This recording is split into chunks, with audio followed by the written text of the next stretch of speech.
Mbote bandeko balandi bisika na sobozola ndabiso esangweza makasi. Merci mingi pona confiance nanu. Butiki misala na bino nyonso pona kolanda biso. Ngape na tiki misala nyonso nazaraki vraiment disponible té. Mais tellement que analyse information est tellement crucial. Bolinga ko analyser nanga soki information za nanu ya sika. Yango na zongi mbangu. Bina se présenter liboso na bino to analyser avant na continuer ça la mambo na osala. Donc na zui pena mbangu na bifo na analyser. To ko analyser ni ndenge bo moyi na Twitter bandeko. Joseph Kabila Lobby.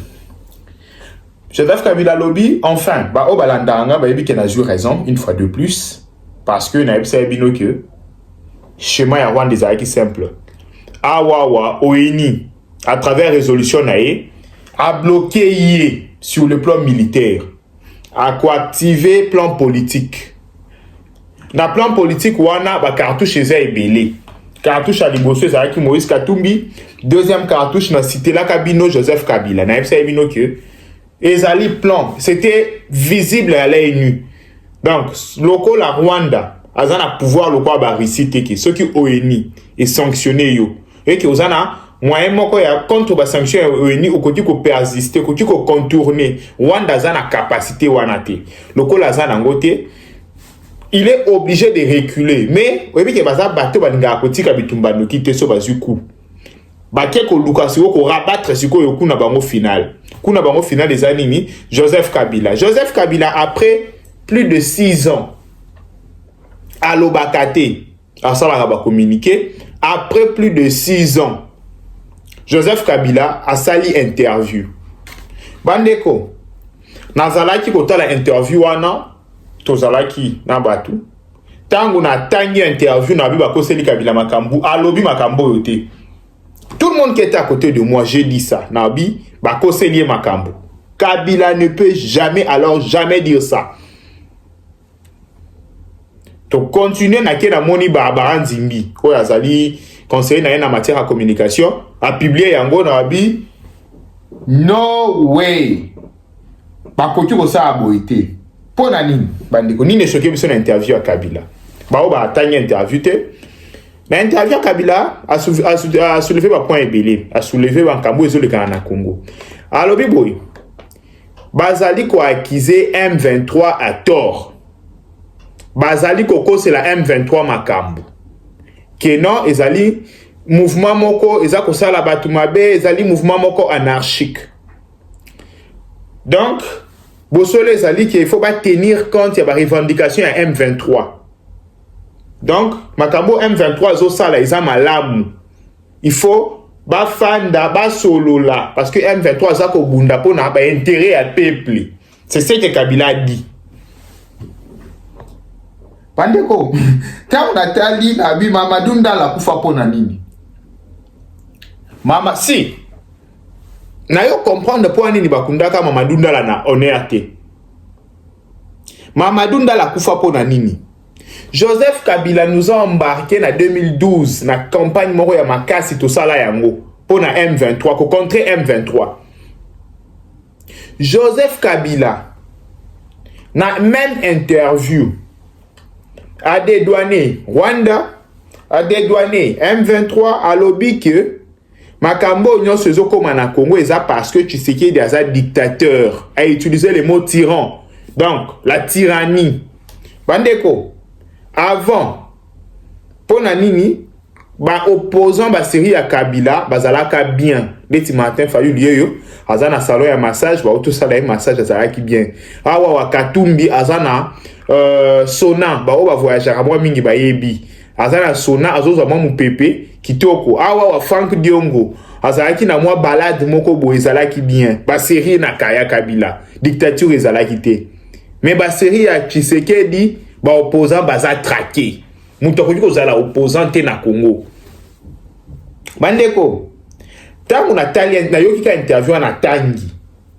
Na lobi j'aurais été pembe na Kabila na ngana ebisa sala bêtise ote. Na ngana ebisa sala bêtise ote. Kabila va plus loin. Aza ko condamner Sadek, alobi azo comprendre que aza dessus na Sadek. Sadek comment ba koki ko kote la Tshisekedi.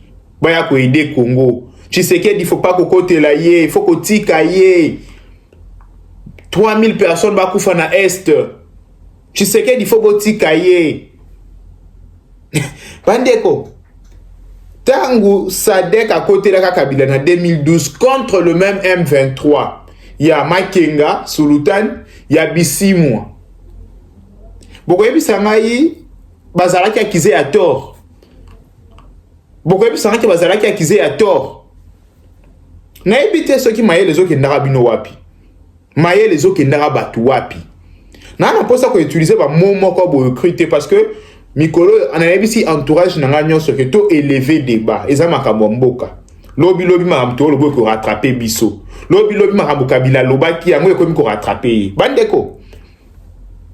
Non seulement on a eu raison, na prédiction na ngayake awa ba beti résolution oyoyo mutu moko fabi masiko ya sale la kabila guerre interne, asa la Tshisekedi guerre interne. Yo abimi Joseph Kabila déjà a vu bagan. Oh, bah, kimchus bazobenga MC Baba Lobi, na obenga bongote parce que c'est quand même un ancien président en Mboka na biso, on lui doit du respect. Mais Moutou a tiki Kabila bimisa makambo aboué na munoko na ye, on doit l'interpeller. Bandeko, nazo tche la bino mwandambu ya vidéo. Ya tangu Kabila bandeko dénoncer na même énergie que Tshisekedi Bolanda. La République démocratique du Congo va cette fois-ci présenter tout ce que nous avons comme preuve contre le pays cité à ce sommet. La République démocratique du Congo peut attendre de ce sommet la vérité, et rien que la vérité. Ce n'est pas des coutumes dans la région ici, mais c'est une arme qu'on va continuer à utiliser contre tous ceux qui sont dans cette aventure, cette agression de notre pays. Monsieur le Président de la République, l'opinion congolaise est assez, disons, fatiguée de ces guerres à répétition. Et l'opinion congolaise se demande pourquoi les institutions du pays, en commençant par la première institution, le président de la République, et les autres institutions, n'arrêtent pas les relations avec les relations diplomatiques avec le Rwanda particulièrement. Tout d'abord, ce n'est pas seulement la population, l'opinion est fatiguée par la guerre. Nous sommes tous fatigués par la guerre. Le Congo n'a pas besoin de faire une guerre. Le Congo n'a pas besoin de guerre. Le Congo, la République démocratique du Congo, a besoin d'une paix et une paix durable de la République démocratique du Congo et le peuple congolais. On a tous besoin de ce qu'on appelle le développement. C'est ce qui nous préoccupe. Mais quand une guerre nous est imposée, comme c'est le cas aujourd'hui, on a l'obligation de résister. Résister et résister encore. De toutes les façons, la paix se gagne. Il faut se battre pour atteindre cet objectif d'une paix durable. Je vous informe, parce que c'était ça la question en filigrane, qu'on a déjà rappelé notre ambassadeur en consultation ici à Kinshasa depuis quelques semaines maintenant.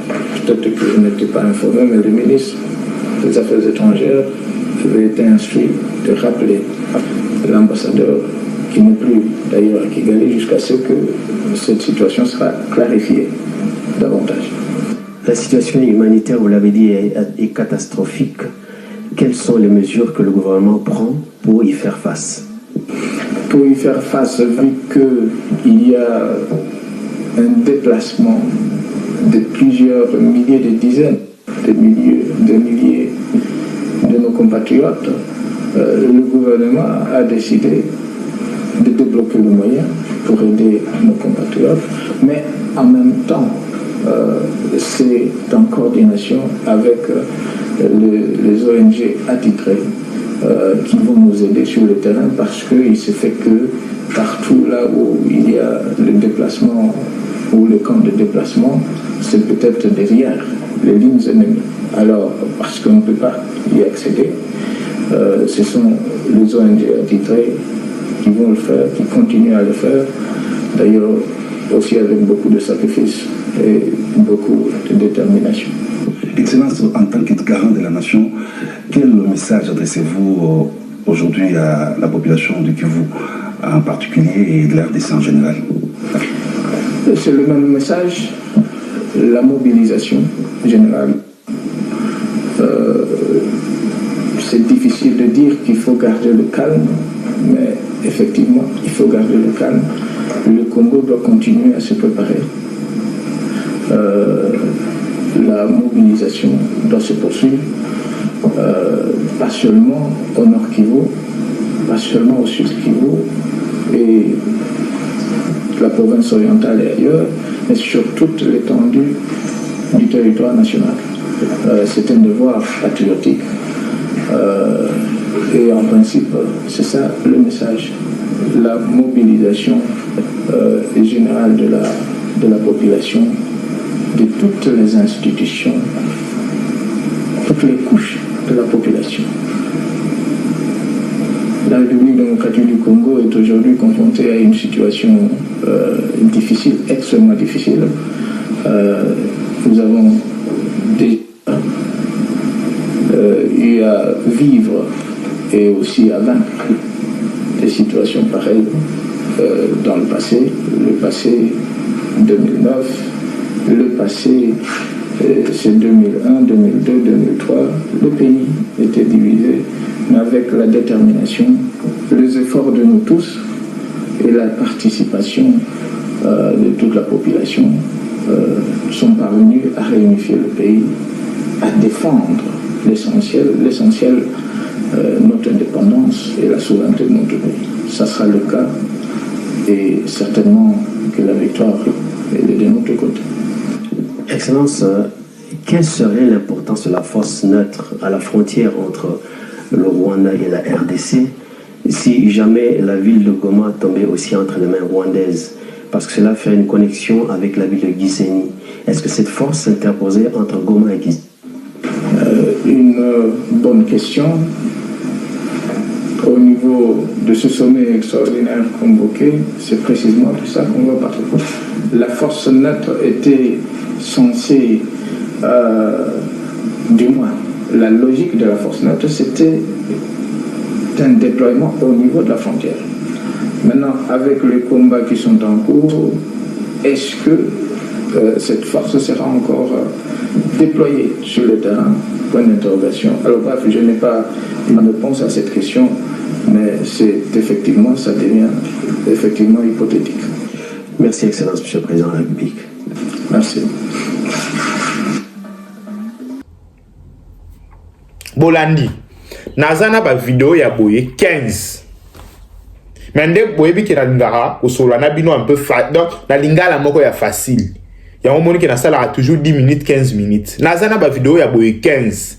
Oyo Kabila aza ko répéter.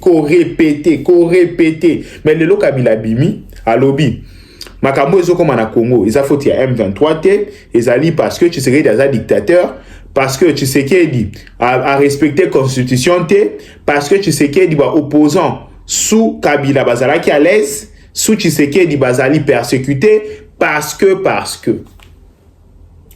bandeko na éviter na ko qualifier na nini, mais même moi na muké ya école primaire oyeba quoi dire et où dire. Il y a d'autres choses quand vous avez occupé des postes. Ba poste moko ya minene na mboka, tu ne peux pas dire ça. C'est impossible. Même par respect à moi fonction au okipa. Okoki ko loba, okoki ko blanchir M23 T, okoki ko bimisa jamais moyaki. Le M23 est accusé à tort. Na évité parce que français peut pas na ezala ramwa mobulu. Peut-être anglophone, moi wane lekela qui est accusé à tort na linga le lakisi, koko c'est la mutuma kambu. M23 ça la ramabete buzoko c'est la makambu. Donc cela remet directement lui-même Kabila en cause. Donc à cause c'est la M23 makambu na 2012. La cause c'est la M23 makambu na 2012. Azap en Afrique du Sud. Ba soda sud-africain o bakufaka na 2012. Bakufaka ya ofele.